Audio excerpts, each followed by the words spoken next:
लोकशाहीचा बुलंद आवाज, रिपब्लिकन वार्ता, महाराष्ट्र।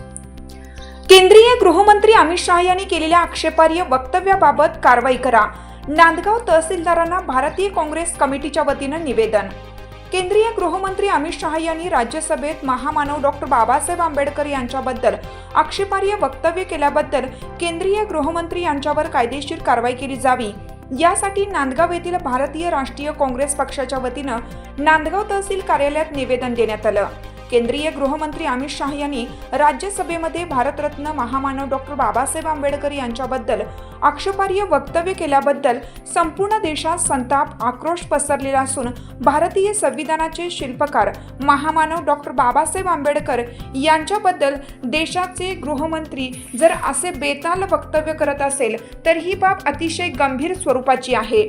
ज्यांनी या देशात समता, स्वातंत्र्य, बंधुता, न्याय आणि सामाजिक न्यायाची मूल्य रुजवण्यासाठी आपले संपूर्ण आयुष्य कुर्बान केले, अशा महापुरुषांबद्दल अपमानजनक वक्तव्य करून तमाम भारतीय जनतेच्या भावना दुखावल्या असून त्यांनी त्वरित भारतीय जनतेची जाहीर माफी मागावी, अन्यथा होणाऱ्या परिणामास सामोरे जावे।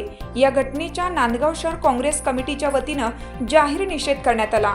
तसेच डॉक्टर बाबासाहेब आंबेडकर यांच्याबद्दल आक्षेपार्ह वक्तव्य केल्याबद्दल केंद्रीय गृहमंत्री अमित शाह यांच्यावर कायदेशीर कारवाई केली जावी, अशी मागणी नांदगाव तहसील कार्यालयात दिलेल्या निवेदनाद्वारे काँग्रेस कमिटी नांदगाव शहराध्यक्ष मनोज चोपडे, भीमसैनिक, आनंदनगर युवा प्रतिष्ठानचे सागर अडकमोल, नांदगाव युवक काँग्रेस शहराध्यक्ष कमलेश पहरे, सुलतान लतीफ शेख, सचिन सोनवणे, आनंद जाधव, रोहित पवार, राजेश सोनवणे, अजय अंभोरे, पंकज जगताप आदी यावेळी उपस्थित होते।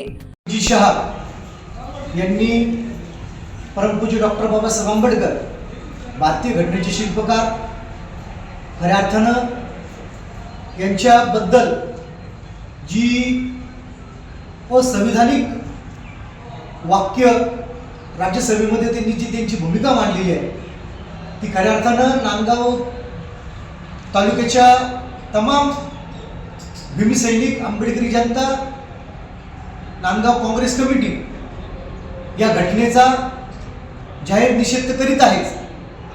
पण अमित शहांनी जे बेताल वक्तव्य केलेले आहे ते तमाम भारतीय समाजाची भावना यामुळं दुखलेली तर आहेच, पण देशाचा गृहमंत्री जर असा बेताल वक्तव्य करत असेल तर त्या पद्धतीनं त्याला उत्तर कसं द्यायची ताकद ही खऱ्या अर्थानं आंबेडकरी समाजामध्ये आहेच।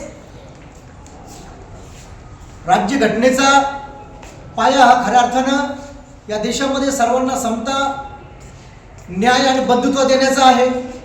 डॉक्टर बाबासाहेब आंबेडकरांनी संविधान लिहून या देशातल्या प्रत्येक नागरिकाला